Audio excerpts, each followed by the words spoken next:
부자들을 얘기를 하고 있습니다. 이 세대의 부한자들을 명하여 초대교회도 아마 부유한 사람들이 혹 있었던 것 같습니다. 성경에서는 재물이든지 권세든지 그것은 하나님께서 내게 주신 환경이라고 생각하시면 됩니다. 하나님께서 나를 이러한 환경에서 예수 믿고 하나님을 섬기도록 하신 것입니다. 모세는 바로의 공주의 아들로 입양이 되어서 왕궁에서 자라났습니다. 그것은 그에게 무슨 특권이거나 그것을 가지고 뭘 하라는 것이 아니고 하나님께서 모세에게 주신 환경입니다. 모세는 자기 어머니 요게벳을 유모로 삼아서 유모 요게벳에게 받은 믿음의 상황을 따라서 자기가 지금 처한 바로의 공주의 아들이라든지 애굽의 모든 보화라고 하든지 그런 것은 아무것도 아닌 것을 알았습니다. 그래서 자기 민족이 억울한 일을 당할 때 자기 민족의 편에 서서, 그때 모세가 히브리 사람의 편에 서지 아니하고 그냥 가만히 있었으면 모세는 제국 이집트의 왕자로서 그냥 부귀영화를 누리면서 그렇게 살았을 것입니다. 그러나 그는 그렇게 하지 아니하고 하나님께서 나를 애굽의 왕궁에서 자라고 하시고 또 하신 것 이유가 있을 것이다.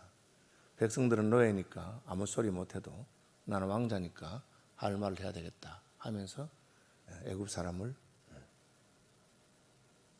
꾸지람하고 왜 내 동족을 괴롭히느냐 하고, 그리고 또 하다 보니까 동족을 애굽 사람을 죽이게 됐습니다. 그래서 이제 모세는 자기 환경이라고 생각한 것이죠. 히브리서는 그것을 믿음으로 모세는 애굽 바로의 공주의 아들이라 함을 거절했다. 하나님의 백성과 함께 고난받는 것을 잠시 죄악의 낙을 누리는 것보다 더 큰 재물로 여겼다. 그렇게 표현하고 있습니다. 이 세대의 부한자들을 명하여 마음을 높이지 말고, 성경에서 재물에 대해서는 또 어떻게 말하고 있느냐. 재물에 대해서는 예수 믿는 사람들은 물질을 초월해야 된다고 말하고 있습니다. 그 말은 물질이 흔들리지 않는다. 우리가 바울이 말하기를 나는 부유에도 처할 수 있고 가난한 곳에 처할 수 있다. 빈부의 일체의 비결을 배웠다.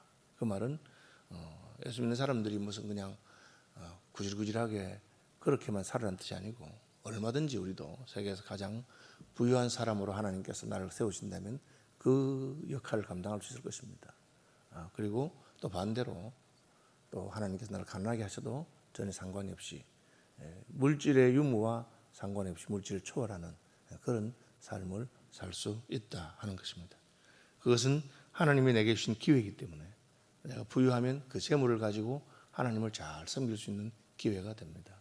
내가 가난하면 그리스도의 고난을 몸에 훈련하는 기회가 됩니다. 이 빈부를 초월하고 하나님께서 부유하게 하시거나 가난하게 하시거나 그것을 자기 믿음의 기회로 삼았던 사람이 욥과 같은 사람입니다. 욥은 부유할 때도 교만하지 아니하고 늘 우리 아들들이 재물이 많아서 하나님을 떠날까 하면서 제사 드리고 아들들을 바로 가르치려고 힘썼고, 그가 쫄딱 망해서 가난해졌을 때도 주신 분도 여호와시고 취하신 분도 여호와시니 여호와 이름이 높임을 받을 것이다 하고 가난해져도 좌절하거나 낙심하지 않았습니다.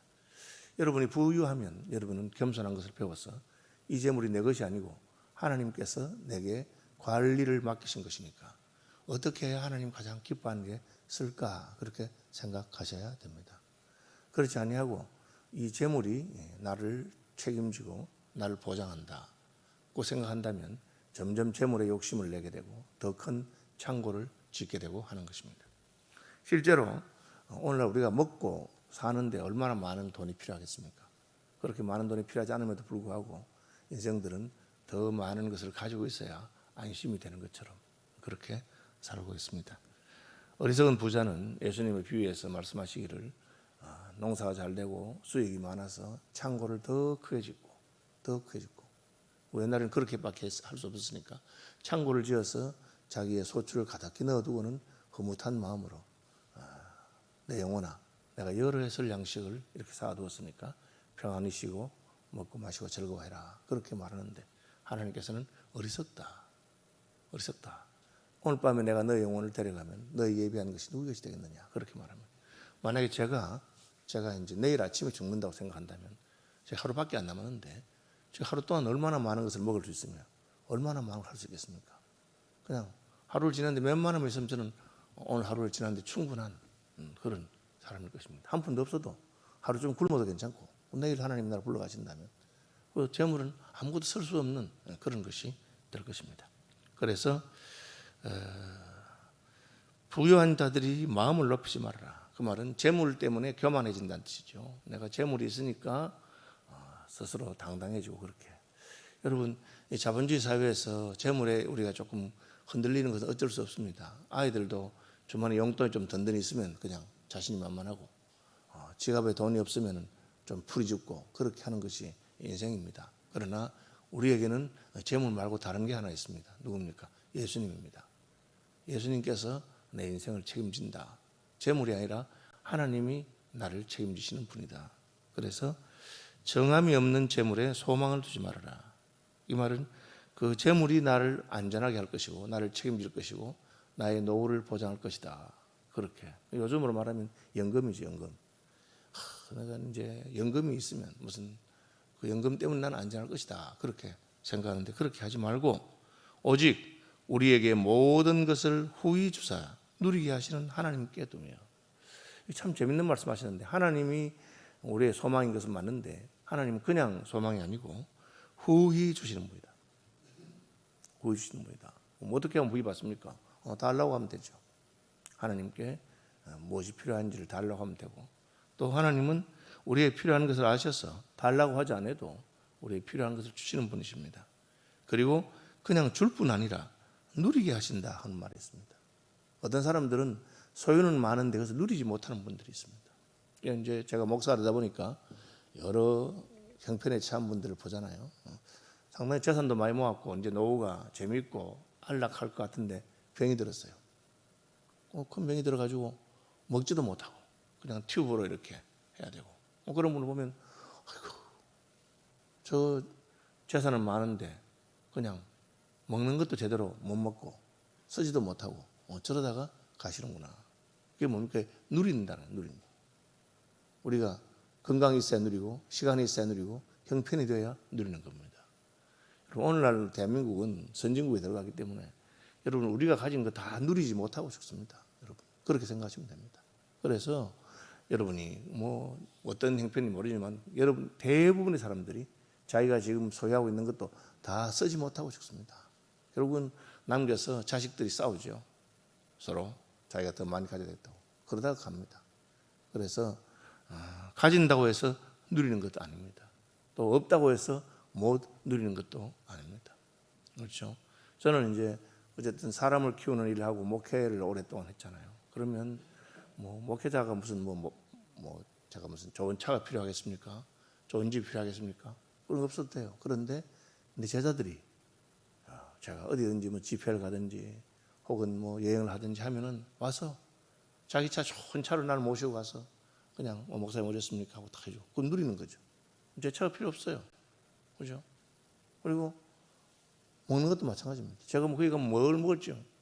요즘은 너무 많이 대접해서 제발 좀 대접 안 하면 좋겠다고. 지난번에 제가 마산 집회 갔을 때도 조식은 숙소에서 먹으니까 점심 저녁 두 개 중에 한 끼만 하고 합시다. 제발.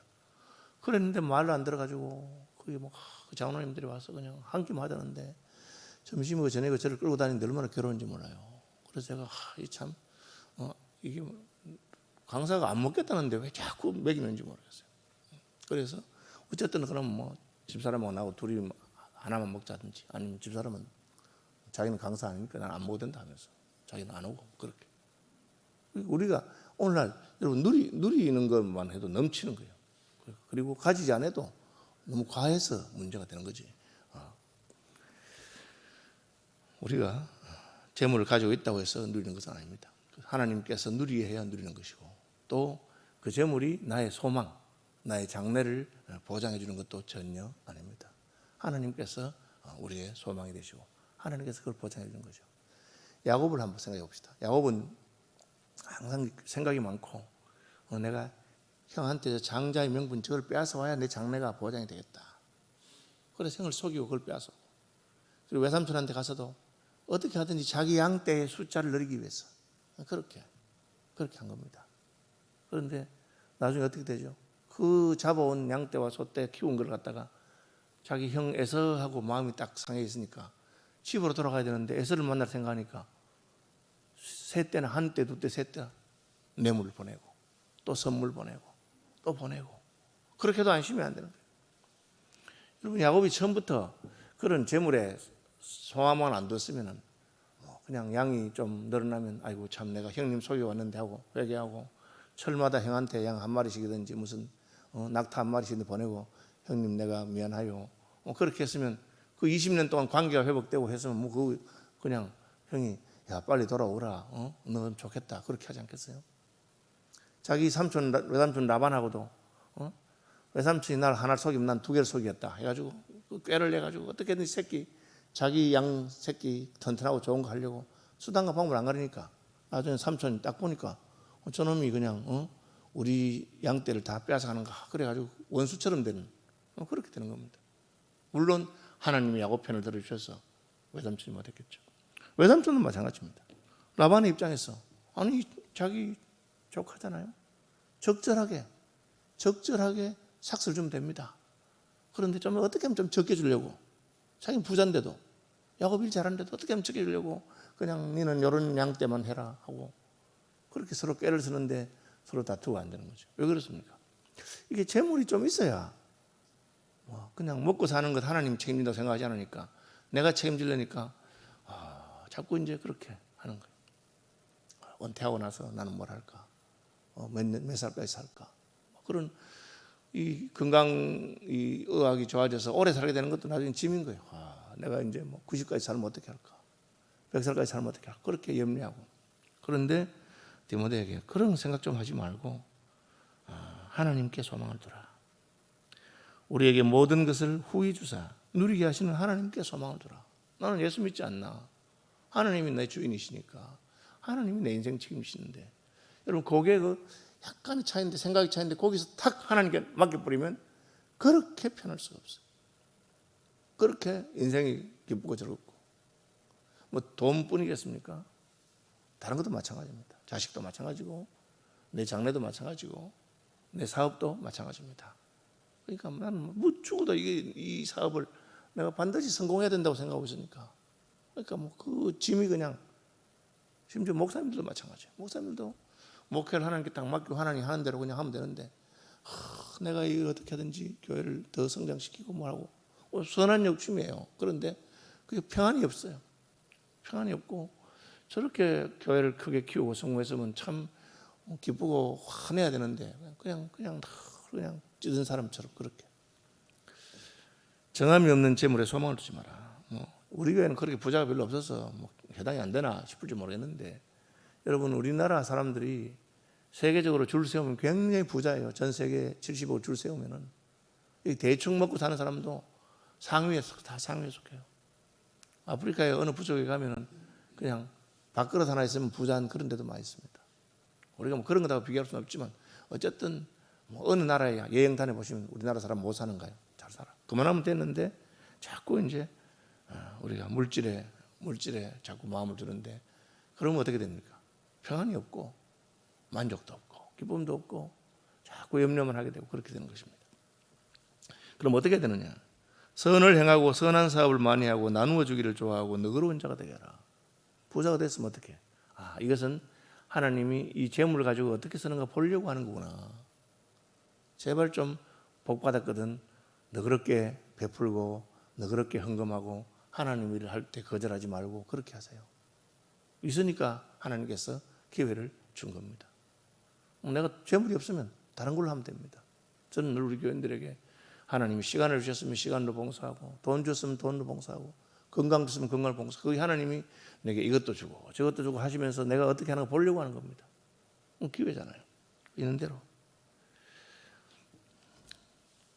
선을 행하고 선한 사업 많이 하고 그죠? 나누어 주기를 좋아하고 너그러운 자가 되라. 그래서 어디 가서 무슨 식사하거든 밥값 내기 위해서 얼른 내고 기회 아닙니까? 또 남에게 무슨 선물할 게 있으면 연말이든 명절이든 또 하고. 여러분 그거 해서 내가 망해서 죽지 않습니다. 하나님께서 나를 책임지는 것을 믿고 하나님의 이름으로 하고 선교헌금이든지 뭐 헌금할 일 있으면 좀 더 열심히 조금 더 낫게 하고 그렇게 감사할 일 있으면 그때 지나가면 잊어버리니까 감사하고. 그럼 뭘 보여주니까? 우리의 소망이 하나님께 있다. 하나님 이건 뭐 제가 가진 재물 이건 언제 없어질지 모르는데 있을 때 하나님에 써야지. 그것만 남습니다.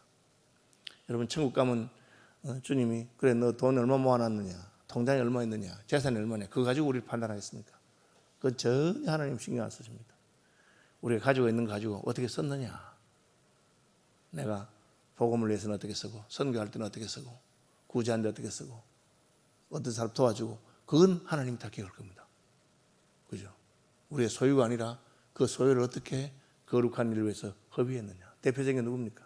마리아잖아. 마리아. 향유 옥합을 탁 깨가지고 아니 가론자가 이거 300데나리온 1년 연봉이 1년 연봉 300데나리온 300데나리온 얼마겠습니까? 하루 일당 10만 원 지금 3천만 원짜리 한 방에 딱 깨서 하니까 다들 그랬는데 예수님은 복음이 전거되는 것마다 이 여자가 한 일이 기억되게 해라. 이게 기억할 만한 하나님께서 야 너 참 대단하다. 그 예수님 십자가에 달리실 걸 기억하고 그 결정적인 순간에 아낌없이 희생하는 거. 이거는 기억할 만한 일이다. 여러분 우리 인생 가운데 뭐 얼마나 벌었느냐, 얼마나 소유하고 있느냐, 자식한테 얼마나 물려줬느냐 하나도 기억하지 않고. 여러분 저는 자식에게 돈 물려주지 마시고 믿음을 물려주고 부모가 믿음으로 살았던 그 하나님 사랑하는 그 일이 남아 있어서 하나님이 우리 자식 보고 그래 그 부모가 얼마나 나를 위해서 충성하고 복음을 했었는데 그 아들 딸 아니냐 그런 마음이 드시도록 하는 게 그게 자식한테 잘해주는 것입니다. 이것이 장래의 자기를 위하여 좋은 틀을 쌓아 참된 생명을 취하는 것이니라. 이것이 영생하는 길이라 그 말입니다. 디모데야 망령되고 헛된 말과 거짓된 지식의 반론을 피함으로 내게 부탁한 것을 지키라. 이제 따지고 싸우지도 말아라. 그런 거 가지고 뭐 이것이 옳으니 뭐 돈을 그래 써야 되느니 돈이 최고니 뭐 그런 말 다 들 필요도 없고 넌 하나님 믿고 하나님 나라를 위해서 쓰고 그렇게 살고 또 부유한 사람이 있거든. 그 돈 그거 아무것도 아니니까 돈 가지고 그냥 너무 애걸복걸하지 말고 선한 일에 서다가 가십시오. 그렇게 그죠? 저는 뭐 그렇게 가르치고 그렇게 하려고 하고 마음이 있습니다. 말씀 묵상하시면서 기도하고 나는 부자 아니다 그렇게 하지 마시고 대한민국 사는 사람들은 다 부자입니다. 전 세계에 줄 세워놓으면 왜 먹을 걱정하지 않고 하기 때문에. 그러면 하나님 위해서 내 가진 것 가지고 잘 쓰는 그런 분들 되고 그런 교회 되면 좋겠습니다.